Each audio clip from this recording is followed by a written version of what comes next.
hands in the sky. The brothers in the back shooting traps now. What's up? Committee pity the fool that act shitty in the midst of the calm, the witty. New Jerusalem, get the fuck up. Shaolin, get the fuck up.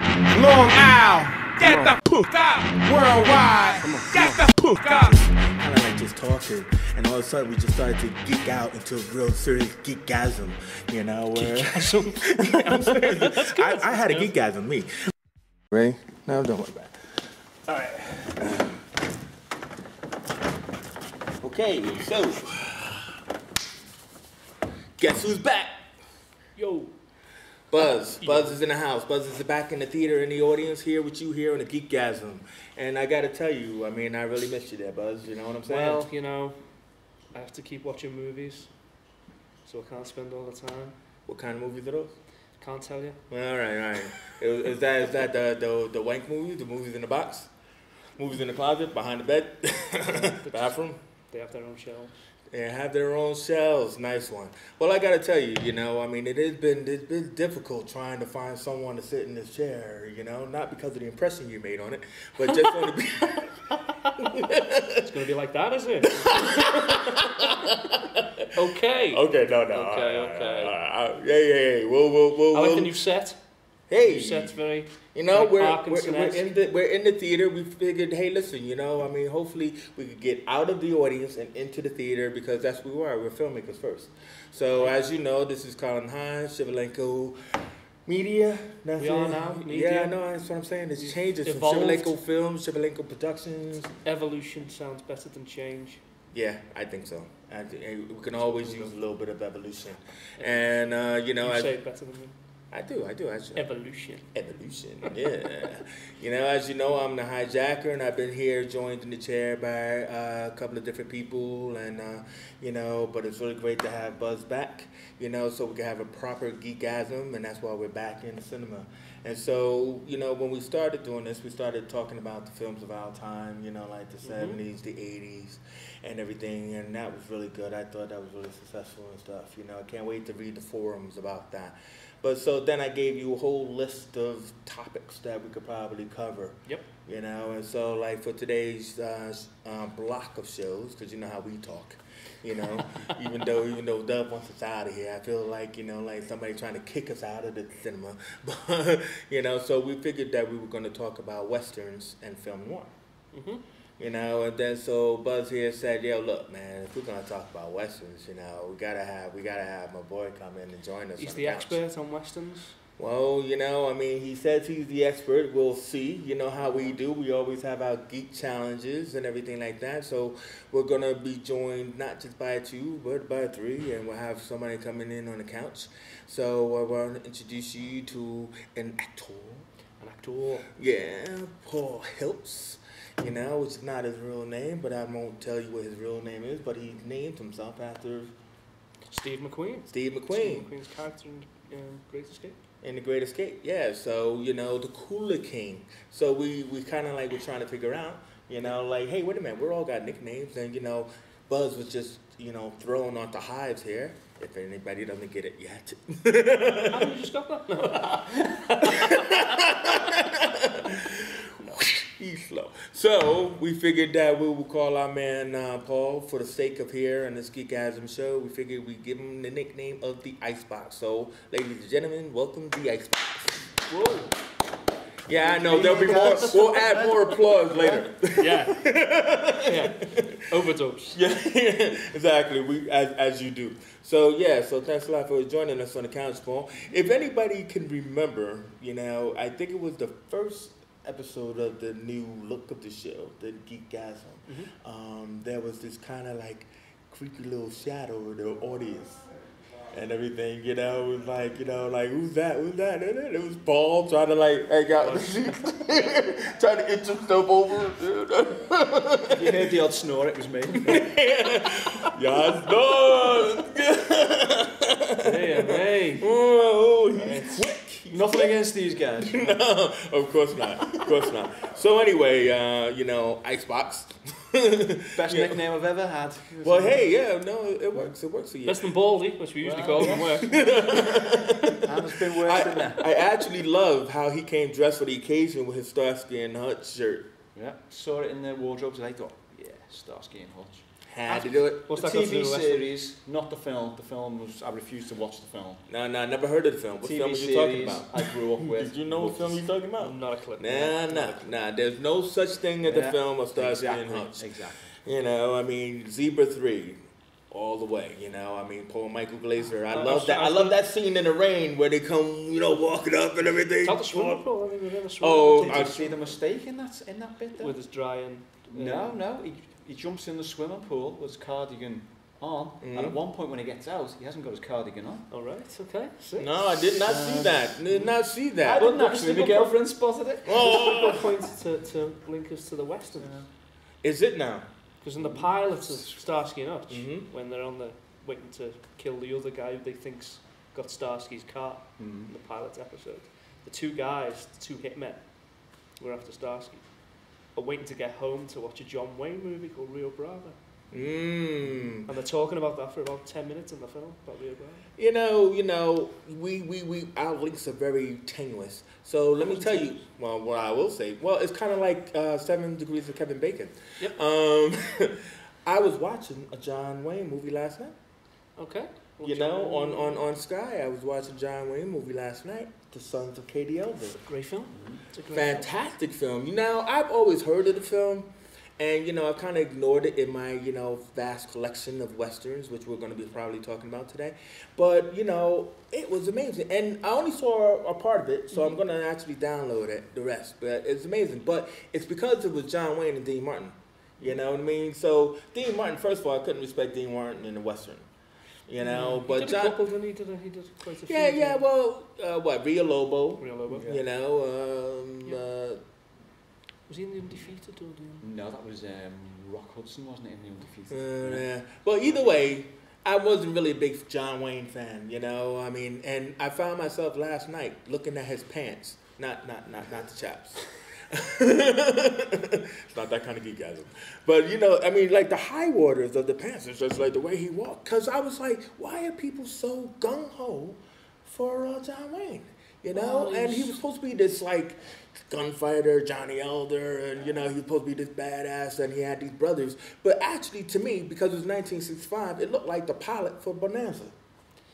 But the Duke was always classed as a big piece of America, wasn't Yeah. he? Well, he was big. Yeah. You Just know what what I gotta say. Well, that's it. He wasn't the greatest actor in the world, but he No. brought, He brought this invented, whole... he created John Yeah. Wayne, didn't he, Yeah. himself? So, yeah. Yeah, no, definitely. So it was really that kind of deal. But so I mean, moving into the westerns, you know, it's like favorite western. Ooh. A John Wayne one or a Western in general? No, John Wayne, No please. John Wayne, a Western in I general? mean, you could say the Searchers, but you know, I think The Searchers is overrated. Searchers is a bit overrated. I do. It's not my favourite John Wayne Western. I mean, you know, the reason why the Searchers is That was overrated very for me. professional, Jace. It was, but it was just like because I I like was the way you expecting just a phone threw it call. away. It was great the way you just sort of... Yeah, I well, don't nobody know what was actually happening. nobody No cutting noticed. here, no Nobody, cutting. no. But the Searchers to me was kind of, you know, that was like his sister, you know, got it with an Indian, and you know that was Natalie wrong. Wood?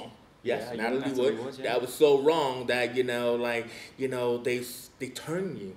You know, the Indians turn you. They like change your mind and I personality. mean, lots of people say... like the first cult or something. Lots of people say it was John Wayne's best acting in a film, but to me it was just John Wayne. His acting Yeah. didn't seem any John better Wayne than was the same, those other but it was films. just like, come on. Yeah. I think John Wayne became a better actor as he got older. He sort of needed to sort of, in the British film, the Brannigan. Brannigan, I love Q he Brannigan. made later on. He was I wish trying he'd to made be more something a little films, cop films, than he made too many westerns that he got stuck in there.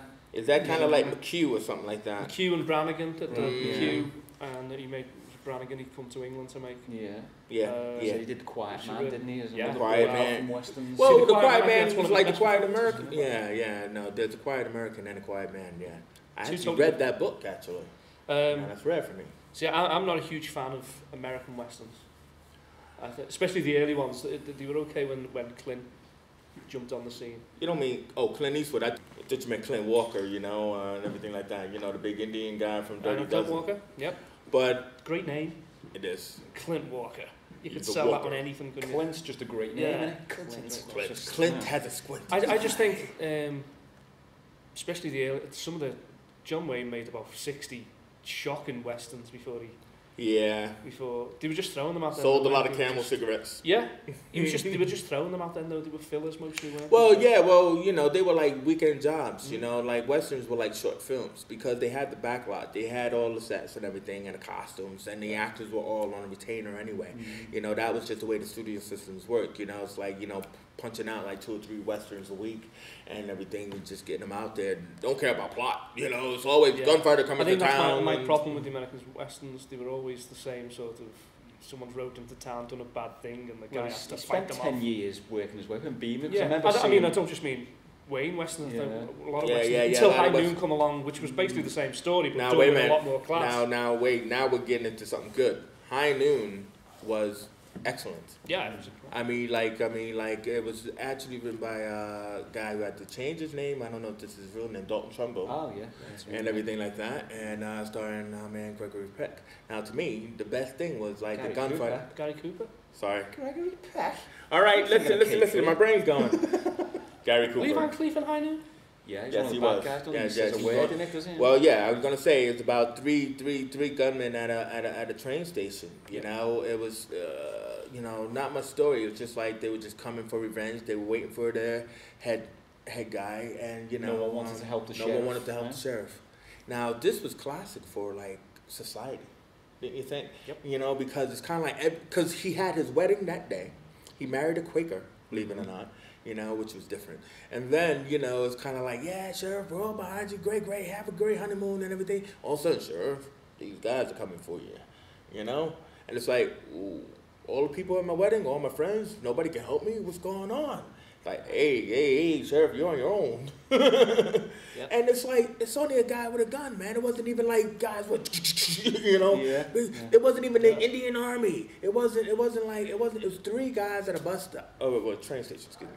It was 3 guys at the train station, you know? But it was classic drama. It built the tension up, didn't it, Yeah, while they were I think waiting that for was the first one that main made the fella to difference turn up. between the usual throwaway westerns and then something to actually get your teeth into as a viewer to actually watch the story and get behind the characters. It was a fair. All western characters were the same, weren't they? Yeah. Then, It got into the whole moral fiber because, you know, this is supposed to be about a growing town, and it's supposed to be about a society, and it's supposed to be about the fact that again, in its, I wouldn't say in its racist views, but it was kind of like we had to tame the West, you know, from these Indians, these barbarians, and we're civilized because we came from England and all this other kind of stuff, which you never really see, which is very interesting. You never really see that aspect in the American Westerns, do you? Never see the fact that they were English people that came over from the New World and you know, tried to build a society. So, I mean, that was really what was amazing about it, I thought. But then again, is that like, so going back to, you know, like High Noon and that classicness, my question that I asked was favorite Western. Favorite. Thinking on that, just Gunfight at the OK Corral with Really? Kirk Douglas and Burt Lancaster. I love that film, yeah, because I think Kirk Douglas is possibly the best Doc Holliday. Val Kilmer ran him close in Tombstone. I'll be your Huckleberry. I thought Val I'll be Kilmer, your Huckleberry. I thought Val Kilmer was fantastic in Tombstone. Probably the best role he's ever had. Yeah. Oh yeah, But definitely. I love Kirk Douglas as Doc Holliday as well. Yeah, Burt well, Lancaster not so fussed on. Mr. Pepsodent sort of, he was grinning and everything, but Kirk Douglas as Doc Holliday. So. I mean, it's just the fact that Gunfight at OK Corral is one of those films that was constantly remade over and over again. So it's really hard to pick like a favorite out of that. You know what I mean? What about you, Buzz? What's your favorite one? Well, like I said, I'm not a huge fan of American westerns. So Yeah, well, until pick the one. man came along and What man is that? Clint. I would have to probably say as an American western, probably Josie Wales. Outlaw Josie Wells. Yeah, as an American western, but I'm a big Italian western fan, and So nothing. Well, yeah, but see, I had this argument with Buzz about this. Is that Italian westerns, spaghetti westerns are still American westerns. It doesn't matter if it was made in Italy by an Italian director. It doesn't matter if it was composed by, somebody from another country, and then music and scored. Fantastic. What mattered is that in our first discussion when we talked about, one of the greatest kung fu fighters ever lived, and I was going to say Bruce Lee, and you threw out Jimmy Wang Yu. Well, no, right? you said the first, not the best. Bruce would still be the best. But Okay, all right, the first, right? But what happened was Clint was the same scenario. Yep. Because what happened was Clint was, he started out as, an actor, he was doing Rawhide on television, right? And everything like that, and he wasn't really getting to, he just want a dime a dozen, but it was this, you could probably tell me it's an Italian company, Sergio Leone, who saw Clint and said, hey, listen, in his language, you want to do some films. Well, and I think he did Fistful of Dollars first. Fistful of Dollars. There's an American actor called Richard Harrison. I don't know if you've ever heard. Richard Harrison. Harrison. Okay. Richard Harrison. He was on an American Western show. Okay. Which one it was? He was the first choice. Oh right. Okay. And Sergio was seeing him in a. I can't remember the show. You probably know more about Western series. Yeah, I'm trying to think. Yeah, Richard Harrison. Was it Hondo or something like that? I'm not sure. Right. But Leone saw him. And Richard didn't want to take his family out to Rome for 6 months. As you do. I don't know. That took my family to Rome for 6 months. And I think he was still locked into a contract or whatever television show he was doing. And does anybody know who Richard Harrison is? Check him out. No, but my point is, no, because he didn't do this. That's the thing, yeah. That is the thing. But not only did he not do this, he said to Sergio Leone, I can't do it, but there's a guy I know who can. And that must make it even worse because he put Clint's name forward. And the rest is history. Well, even Clint said at the time, I didn't want to go off. Yeah. I didn't want to go. Because the crew, none of them spoke English. Yeah. You know what I mean? And they were in real they had to find real desert countries where they were, and nobody had a clue what was going on. Had to bring his own costume. What, you mean the shawl? Yeah. He bought that. All right, I'll take that off the couch and I'll wear it. But so the actors didn't speak English. The crew didn't speak English. So it was a mixed match of actors. They were from, because the money was from Germany, Spain. There was a lot of German. Well, you had Eli Wallach as well. The main three were obviously American. Well, wait a minute. Main three. You're thinking about the good, bad, and ugly. Yeah, sorry, but yeah. Yeah, but I mean, Fistful of Dollars. Fistful was just. You know what I mean? So it's kind of like, okay, boom, I'll go and do this, and probably he didn't have any name because they didn't actually know what we're going to call you, Bob, Bill. Yep.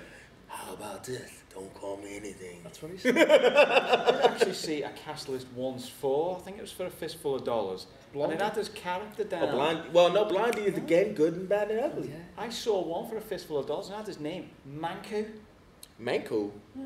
I've never heard that in the film, but it had the cast list, like Clint Eastwood, Manku. It's probably Clint an Italian version. Clint changed a lot of the script himself when he went over, because obviously he looked at the script and thought, I can't understand any of this.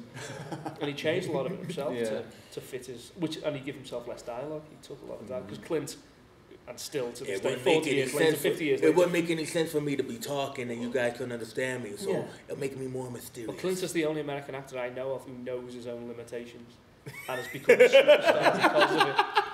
A man's got to know his own limitations. There you go. There you go. Excellent. Well, for me, my favorite. I still didn't get out what my favorite. I thought you just said. Did I? Didn't he? Didn't you say A Fistful of Dollars? Or no? No, sorry. My favorite Western is an Italian Western. Okay. Sergio Corbucci, who's the other Sergio they call him. Sergio Corbucci. Sounds like a Japanese guy. Sergio Corbucci directed the Western in '68 with Klaus Kinski. Klaus Kinski, oh my God! God! Called The Big Silence. The Big Silence. Or Il Grande Silenzio. Il Grande Silenzio. With a stunning score by Morricone. Really? It's one of the greatest westerns you will ever All right, quick plot, why? A little bit like Outlaw Josie Wales, where bad guys come into his farm, kill his wife, his kids, everybody, leave him alive, but what they do to him is they slit his throat and he can't speak. Oh. And they also shoot both of his thumbs off. Whoa. So he can't fire his gun. Yeah. So we learned stuff by using both hands. These were clever bad guys. Oh, you were the first one to do it like this. The first one to do it like this. Yeah, but how you still can't hold it. Well, I love that. I actually love that. He does it. And it was a French actor in an Italian film, so they got around it with the idea that he couldn't speak through the entire film. So they didn't have to dub it. So this guy, I think his name's Jean Legrand, which is he was a big French actor. I gotta tell you, there, I never took you for such an art house kind of like. It's not an art house film. It's not an art house film. So he basically goes on revenge after Klaus Kinski and Klaus Kinski's mob, all set in the snow. The entire film's set in the snow, which is stunning. Horses in the snow is great. Fantastic. People die in the snow, blood in the snow. I like the horses breathing. Yeah. You know, man. And then he finally gets to the head-to-head with Kinski at the end, and then I won't tell you what. Wow. Well, I may have to look for that. Didn't you say there was another Western with Henry Fonda in? Once Upon a Time in the West? No, he did another one. He did My Name is Nobody. That's it. Italian Western with Terence Hill. I remember Terence Hill. Of course I do. Super Cops. Yeah. You know? Come on, man. We should do a show on Super Cops. Well, I thought we just did read your script. Terence Hill and Bud Spencer. Well, there was a time where Terence Hill was trying to be a proper leading man instead of being part of a comedy duo. Yeah. They called him the Italian version of Laurel and Hardy. Yeah. I remember the Hill and Spencer films. Yeah. Terence Hill did a lot of westerns in the late 60s, especially after Franco Nero did Django. Franco Nero. Terence Hill then did a few Django films playing the lead character. I didn't know I would get an education on westerns that didn't happen in my country. Because actually, I'm really just trying.